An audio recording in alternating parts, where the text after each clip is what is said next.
অভিজিৎ দা, আজকে আমরা আবার ইবিএম নিউজে সুযোগ পেয়েছি তোমার সঙ্গে কথা বলা। নমস্কার। আমি বিকাশ ব্যানার্জি, আপনাদের সবাইকে স্বাগত জানাচ্ছি। একটু ভিন্ন প্রসঙ্গ। আমরা দেখতে পেলাম, আমি ট্রেনে আস্তে আস্তে শুনছিলাম এবং তারপরে এসে তোমার বাড়িতেও সংবাদ মাধ্যমের একটি বিশেষ বিষয় দেখতে পেলাম, ফেসবুকেও দেখছিলাম যে সুব্রত বক্সী রাজ্যের মন্ত্রী অখিল গিরিকে পদত্যাগ করতে বলেছে। তিনি কোনো এক মহিলা রেঞ্জারকে অপমান না কি করেছেন, কি বলেছেন আমি ঠিক জানি না, কিন্তু তৃণমূল কংগ্রেসের সর্বোচ্চ নেতৃত্ব তাকে পদত্যাগ করতে বলেছে। এ সম্বন্ধে তুমি রাজনীতির খবর একটু বেশি রাখো আমার চেয়ে। আমিও রাখি না তা না, কিন্তু আমার চেয়ে বেশি অবকাশ তোমার কাছে। তো তুমি এ সম্বন্ধে আমাদের একটু বলতে পারবে? এবং এটা নিয়ে দেখলাম, এই তোমার বাড়িতে বসেই দেখছিলাম কোনো একটা মিডিয়া, এই মানে শ্রমিক ভট্টাচার্য, বিজেপির নেতা, বোধহয় রাজ্যসভার এখন সদস্য উনি, তো শ্রমিক ভট্টাচার্য কিছু বলছিলেন, এই নিয়ে তোমার কি বক্তব্য? দেখো, অখিল গিরি বর্ষিয়ান রাজনীতিবিদ। হ্যাঁ, আমি যতদূর জানি উনি এবং দিদির প্রথম দিনের সঙ্গী, মমতা বন্দ্যোপাধ্যায় প্রথম দিনের হতেই, হ্যাঁ সেটা হতেই পারেন, কিন্তু দলীয় শৃঙ্খলার বাইরে কেউ নয়। দলীয় শৃঙ্খলা যদি কেউ ভঙ্গ করে তার বিরুদ্ধে ব্যবস্থা দল নিলে আমি সেটাই খুশি হব, সে যেই হোক না কেন।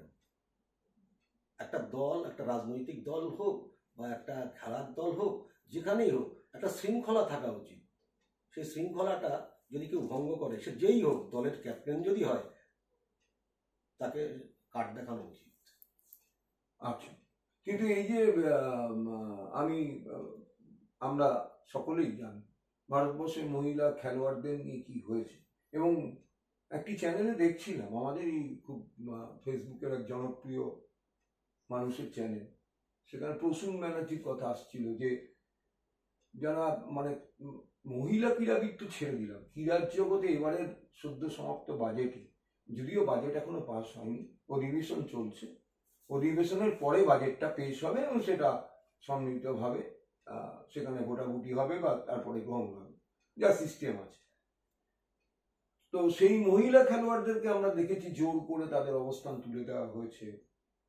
বিজেপির এক উত্তরপ্রদেশের এমএলএ ব্রিজভূষণ সিং সম্ভব এমপি, হ্যাঁ সাংসদ, তার মহিলা কুস্তিগীরদের নিয়ে যে সমস্ত কাণ্ড কারখানা করেছেন, এটা তো এই ব্রিজভূষণের মতন এইসব ভূষণ গলায় দিয়ে তো ভারতীয় জনতা পার্টি আজকে ভারতবর্ষ চালাচ্ছে। ওদিকে ব্রিজভূষণ আছে, ওদিকে প্রজ্জ্বল রেভান্না আছে, কর্ণাটকের আরো তো অনেকেই আছে, এবং ভারতীয় জনতা ভারতবর্ষের মাননীয় তো এই ব্রিজভূষণরা, হ্যাঁ ভারতবর্ষের মাননীয় প্রধানমন্ত্রী আজকে তার হয়ে প্রচারও করতে গিয়েছিলেন। হাতরাসের ঘটনা মনে আছে? হ্যাঁ মনে আছে। কি হয়েছিল সেখানে? বিচার পেয়েছে মানুষ।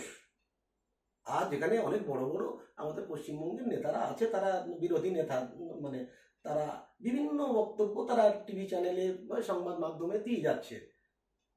তাদের কাছে একটাই প্রশ্ন, ভারতীয় জনতা পার্টি একটা সর্বভারতীয় দল এবং তারা বলছে তারা পৃথিবীর সব থেকে বৃহত্তম দল, রাজনৈতিক দল। তাদের দলের মধ্যে কি শৃঙ্খলা আছে? প্রতিনিয়ত ঘটে চলছে।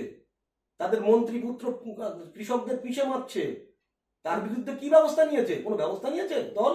আচ্ছা, আরেকটা কথা আমি এই প্রসঙ্গে তোমাকে বলি, যে উত্তরপ্রদেশ যেখানে রাম মন্দির হয়েছে, রাম মন্দির দিয়ে ছাদ দিয়ে জল পড়ছে, নতুন পার্লামেন্ট ভবন দিয়ে জল পড়ছে, হ্যাঁ মানে মানে অঙ্কুরেই বিনাশ হওয়ার একটা আশঙ্কা দেখা দিয়েছে সদ্য মানে নির্মিত যে জায়গাগুলো। এবং অযোধ্যা, সেখানে মানে মানুষের ঘর বাড়ি, মানুষের দোকান ভেঙে সেই হিন্দু এলাকায় বিজেপি হেরেছে এবং বিশ্রীভাবে হেরেছে। কিন্তু এখানে তুমিও জানো, এবং তোমার সাথে যখন মাঝে মাঝেই তো ফোনে কথা হয়, আমাদের একটা সম্পর্ক, আর্থিক সম্পর্ক গড়ে উঠেছে। আমি কলকাতাতে আমি দেখছিলাম, আমাদের খুব কাছের একজন মানুষ শ্রেয় ব্যানার্জি, আমিও ব্যানার্জি, তুমি মণ্ডল, তুমি ক্ষত্রিয় সম্ভবত, আমি যতদূর জানি হ্যাঁ, ক্ষত্রিয়। তো আমাকে বলছিল এরপরে পইতে থাকবে কিনা দেখুন। এই যে একটা মানে হিন্দু মুসলমানের বিষ ছড়ানো হয়েছে যা এবং ভারতবর্ষের বিরোধী নেতা রাহুল গান্ধীকে সংসদে একজন প্রাক্তন মন্ত্রী বর্তমান সাংসদ অনুরাগ ঠাকুর জাতি তুলে আপনার কি জাত, এই যে কালচারটা কত কয়েক বছর ধরে দেখা যাচ্ছে, এবং এইটা আমাদের কালচারটা কি বাংলায় এসে পড়েছে, তোমার কি মনে হয়? এই এতগুলো তোমার এই যে কথাগুলো বললে এর ভিতরে মানে কম করে হলেও 10টা প্রশ্ন লুকিয়ে আছে, এবং 10টা প্রশ্নের আলাদা আলাদা উত্তর দিতে হতো। কিন্তু তুমি একসঙ্গে যখন এই প্রশ্নগুলো করলে তখন আমি বলি, বিগত লোকসভা ইলেকশনে হিন্দু সমাজ, তুমি যেটা হিন্দুত্বের কথা বলছো, যেটা আসল তাস ভারতীয় জনতা পার্টির হিন্দুত্ব তাস, যেটা খেলেছিল গত 20 বছর ধরে খেলে চলেছে, হিন্দুত্ব তাস দিয়ে সমগ্র ভারতবর্ষকে দখল করার চেষ্টা, সেটা সম্পূর্ণভাবে ফেল করেছে। কারণ রামের সঙ্গে, সীতার সঙ্গে, হনুমানজির সঙ্গে যে জায়গাগুলো জড়িত সেখানে চরমভাবে পর্যুদস্ত হয়েছে ভারতীয় জনতা পার্টি। এটা আমি বলছি না, এটা কিন্তু সত্যি তথ্য বলছে ভারতীয় জনতা পার্টি এই জায়গাগুলো লোকসভা ইলেকশনে চরমভাবে পরাজিত হয়েছে। তাহলে এখানকার এখন অনেকেই জানতে পারে, তাদেরকে সম্পূর্ণভাবে প্রত্যাখ্যান করেছে। মানে আমি একটি চ্যানেলে, আমাদের ফেসবুকে, সেই চ্যানেল ফেসবুকে একজন খুব জনপ্রিয় ব্যক্তিত্ব, তার চ্যানেল, সে বলছিল, দিল্লি ঘুরে এসে বলছিল যে দিল্লিতেই হিন্দু মুসলমান মানে হিন্দুরা একেবারেই মানে মানতে চায় না, মানে এত মুসলিম বিদ্বেষ। এটা কি মনে হয় ইচ্ছাকৃতভাবে ছড়ানো হলো? এবং দিল্লির রেজাল্টটা যদি একটু ভালো হতো, বিহারের রেজাল্টটা যদি একটু ভালো হতো, তাহলে ভারতীয় জনতা পার্টি এবার যে মিলিঝুলি মানে ক্র্যাচে ভোট দিয়ে নানির সরকার বলা হচ্ছে, না মানে নাইডু এবং নি মানে নীতিশের সরকার, নানির সরকারটাও হতো না যদি একটু এই দিল্লি বিহার। এখানে আমাদের মাননীয় প্রধানমন্ত্রী মোদিজি একটা ছাত্র সমাবেশে সম্ভবত ভাষণ দিতে গিয়ে A+B হোল স্কয়ারের ফর্মুলা বলেছিলেন। তারপরে বলেছিলেন এক্সট্রা 2AB-টা কোথা থেকে এলো। ওই এক্সট্রা 2AB যে কি সেটা আজকে প্রমাণ হয়ে গেল। এক্সট্রা 2AB মানে A for Andhra, B for Bihar. বাহ বাহ বাহ, দারুণ বলেছো তো, A ফর আন্ধ্রা এবং B ফর বিহার। এটা দারুণ কথা বললে, মানে এটা আমিও ভেবে দেখিনি, তুমি দারুণ কথা বললে যে এক্সট্রা 2AB-টা কি। যদিও তিনি মানে চূড়ান্ত মানে অযোগ্যতারই পরিচয় দিয়েছেন ভারতবর্ষের প্রধানমন্ত্রী হিসাবে। Extra 2AB A+B whole স্কয়ারের formula একটা শিশুও আজকাল জানে। তবুও কিন্তু তুমি যেভাবে এটাকে ব্যাখ্যা করলে এবং এই কমব্যাট করাটা, এই কমব্যাট করাটা ভারতীয় জনতা পার্টির ক্ষেত্রে দেখছি একদম রুচিহীন, অশ্লীল ভাবে তারা কমব্যাট করছে। একটা বিরোধী নেতা রাহুল গান্ধীকে আমি মানি কি মানি না, তুমি মানো কি মানো না, এই প্রশ্নের চেয়ে তার জাত তুলে কথা বলা, যার ঠাকুমা দেশের জন্যই প্রায় গুলি খেয়েছেন, যার বাবা এই সন্ত্রাসবাদীদের হাতে নিহত হয়েছেন, তার ছেলেকে এইভাবে বলার মানে এটা কোন অশিক্ষা এবং কোন কালচার, ওই যে রীতি, কোন পরম্পরা। এই যে রীতি পরম্পরা ভারতীয় জনতা পার্টি এটা প্রথম থেকেই পরিবর্তন করে আসছে। এই যে লোক পেটাও, মানুষ পেটাও, যেখানে তোমার বিরোধিতা করবে সেখানে পেটাও, এই পেটাই করার ধান্দা যাদের, এটা কেউ শিক্ষিত নয়, কেউ শিক্ষিত নয়।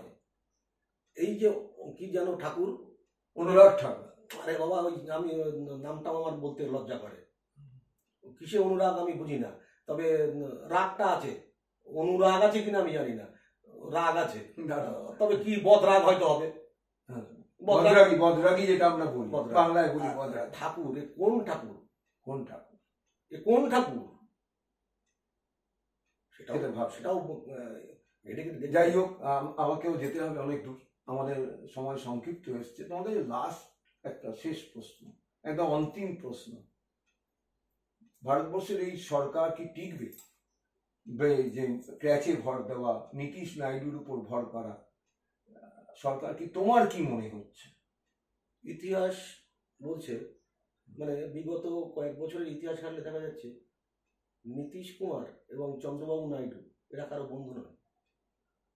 এদের হাতে ঘা লাগলে এরা সবকিছুই করতে পারে। আজ তোমার সঙ্গে আছে, কাল তোমার সঙ্গে নেই। বাহ, সুন্দর কথা। সুতরাং এর থেকে পরিষ্কার আগামী দিন কি ঘটতে চলেছে। এবং খুব কি উজ্জ্বল দিন আমরা আশা করতে পারি? ধরো কাদের জন্য উজ্জ্বল? কাদের জন্য উজ্জ্বল? ভারতবর্ষের মানুষের জন্য। 36% মানুষের জন্য, না বাদ বাকি 64% মানুষের জন্য? কাদের জন্য উজ্জ্বলের কথা বলছো তুমি? আমি 64% মানুষের জন্য বলছি। তাদের জন্য উজ্জ্বলই আশা করা যায়।